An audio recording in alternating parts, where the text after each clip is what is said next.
Power panel now. Brad Woodhouse, Executive Director of Protect Our Care, and a former DNC Communications Director. Lisa Booth, a Senior Fellow for the Independent Women's Voice and a Fox News contributor. Brad, three's a charm? Three's too much? What? Well, look, I don't know if she's gonna run for president. Would you vote for her? I doubt. Well, if she was the nominee of my party, I would certainly vote for her. I supported her last time. I mean, look, I don't know if she's going to run again. She's certainly entitled to speak her mind. I mean, the criticism that she and President Clinton are leveling at President Trump is not that much different than the judgment that the voters had 3 weeks ago, where Trump and Republicans received a drubbing at the polls. So the voters, I think, share some of the concerns that the Clintons are outlined in this, in this tour.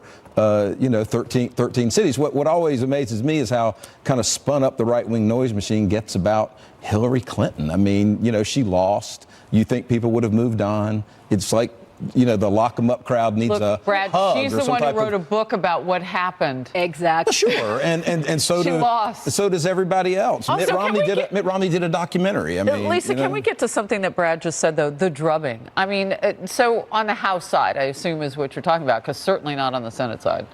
Well, look, you look at historically, and Republicans were expected to lose around 31 seats. So Democrats had a good night. It wasn't anything like what Republicans experienced in 2010 when I was at the NRCC and we picked up 63 seats. That's a referendum. So Democrats had a great night. It wasn't as good as what Republicans had in 2010. So who knows what 2020 brings? But we would love to move past Hillary Clinton if she would just go away. But she keeps popping up. She's giving these speeches. Wait a minute. And real quick, Hillary Clinton will never be president for 3 reasons. One, I wrote a column about this for FoxNews.com. Give a plug.